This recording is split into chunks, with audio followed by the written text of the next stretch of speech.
11. The purpose of authority. The symbolism of keys as authority is an ancient one. Keys unlock wealth, knowledge, property, and more. We use the symbol in a number of ways. A key man is a central person, a man of authority. A keyboard controls the piano's music.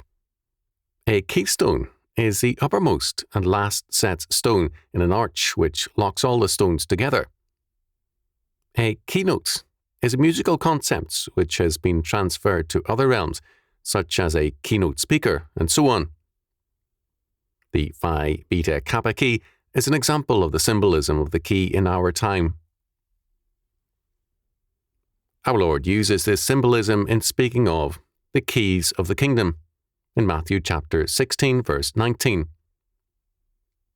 He refers to the keys again, without using the word, in speaking of the key holders of his day in Matthew chapter 23, verse 13. Woe unto you, scribes and Pharisees, hypocrites! For ye shut up the kingdom of heaven against men. For ye neither go in yourselves, neither suffer ye them that are entering to go in. The image is of irresponsible key holders who lock people out by misusing their authority. The purpose of a key is to unlock doors. These false authorities use their keys to lock everyone out. According to Sherman E. Johnson, these false authorities have taken away the key of knowledge. They have done this by making the knowledge of God's law too difficult and abstruse for believers, and by forming exclusive brotherhoods of experts to lock out all except themselves. We have seen that there is an important distinction between elitism and hierarchy. Granted that the idea of hierarchy has gained a bad connotation by its misuse in the hands of some hierarchs and many enemies. The difference still remains. Hierarchy means literally sacred rule. Rule by God's law word, the canon of truth.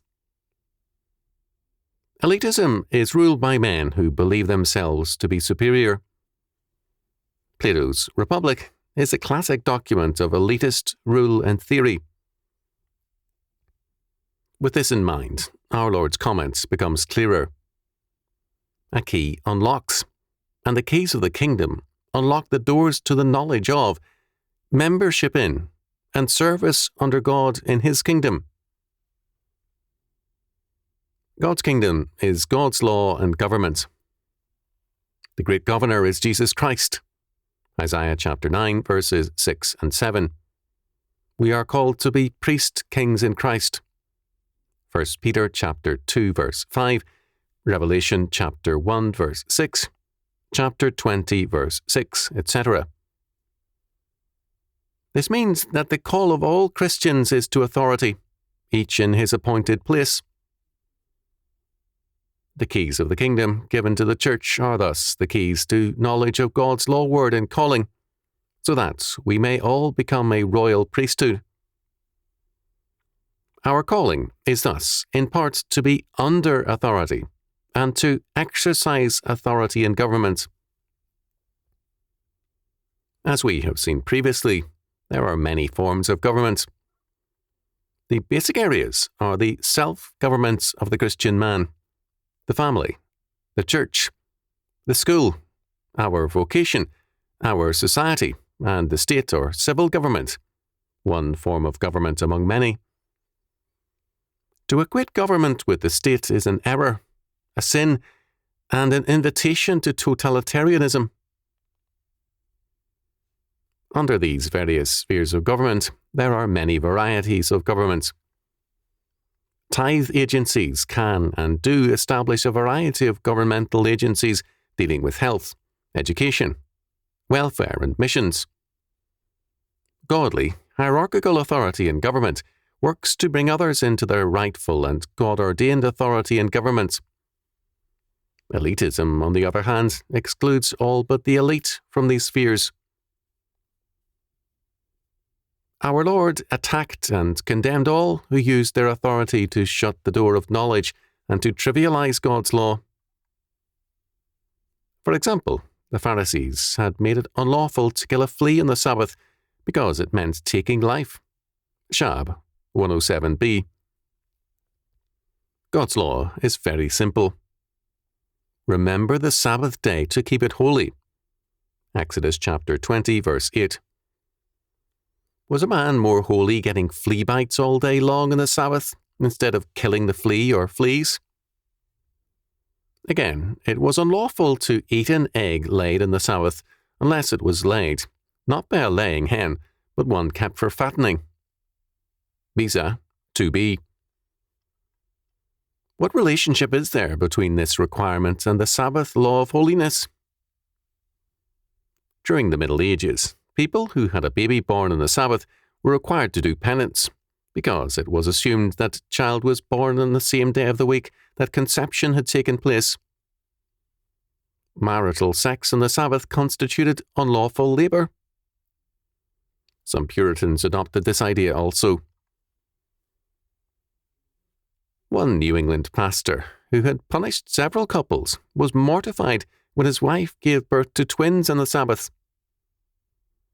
He then confessed publicly that his idea had been erroneous, that is, the idea that birth and conception took place on the same day of the week. It is unlikely that he changed his definition of labouring on the Sabbath. These illustrations suffice to show one kind of misuse of the keys. Another is an elitist interpretation of the Bible to make it a closed book to believers. Symbolic theology and speculative theology are alike guilty of this. They see meanings in texts which are not there, and which no ordinary reader can see, because they are imported meanings. Of all such, our Lord's sentence stands. Ye shut up the kingdom of heaven against men, for ye neither go in yourselves, neither suffer ye them that are entering to go in. Let us remember that this sentence is a part of a long curse pronounced by our Lord on all, quote, blind guides, end quote, Matthew chapter 23, verses 13 to 39. It is also a judgment pronounced on all who follow them. Matthew chapter 23, verses 36 to 39. According to our Lord, the purpose of keys is to unlock doors. The keys of God's kingdom must be used to unlock the doors of knowledge, vocation, and service for God's people, to make them a royal priesthood, priests and kings. The purpose of authority under God is to develop the authority and governmental powers of all those to whom we minister. The question thus is not merely, how do we govern those under our authority, but also, how do they govern themselves? Something is wrong with us if we must continually support and finance our own children. Mutual assistance is one thing. Continuing dependence is another. Something is wrong with us if our church members are kept in close subjection and dare not grow on their own. William Booth, founder of the Salvation Army, aptly described most church members as, quote, mummy Christians, end quote. Immediately after conversion, they are mummified to sit lifelessly in a church pew. Apart from that, they have little use. A church with mummy Christians is a dead church, and its leaders are Pharisees who shut up the kingdom of God against men. They neither go in, nor do they allow others to enter. They are elitists,